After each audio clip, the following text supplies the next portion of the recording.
محسن خان کو ڈرامہ یہ رشتہ کیا کہلاتا ہے کے دوران کس جان لیوا بیماری کا سامنا کرنا پڑا؟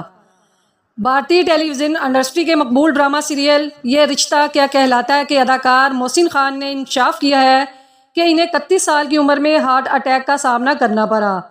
بھارتی میڈیا کو دیے گئے ایک انٹرویو میں محسن خان نے بتایا کہ ڈرامہ سیریل یہ رشتہ کیا کہلاتا ہے کہ 1800 قسطیں مکمل ہونے کے بعد میں نے شوبز سے 1 سے 1.5 سال کا وقفہ لینے کا فیصلہ کیا تھا، لیکن صحت خرابی کی وجہ سے یہ عرصہ طویل ہو گیا۔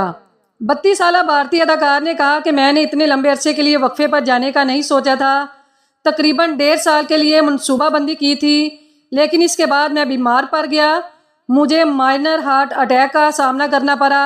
اس سے قبل یہ بات کبھی نہیں بتائی کہ اس دوران کچھ عرصے کے لیے ہسپتال میں داخل ہوا اور علاج کے لیے 3 ہسپتال تبدیل بھی کیے۔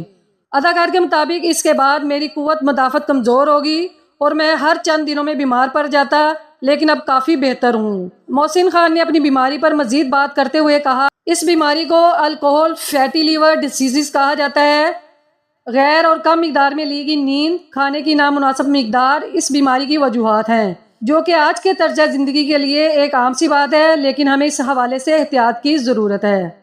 بالی ووڈ کی نیو اپڈیٹس کے لیے ہمارے چینل کو ضرور سبسکرائب کریں اور بیل آئیکن کو لازمی پریس کریں تاکہ بالی ووڈ کے متعلق نیو اپڈیٹس آپ کو جلد مل سکے۔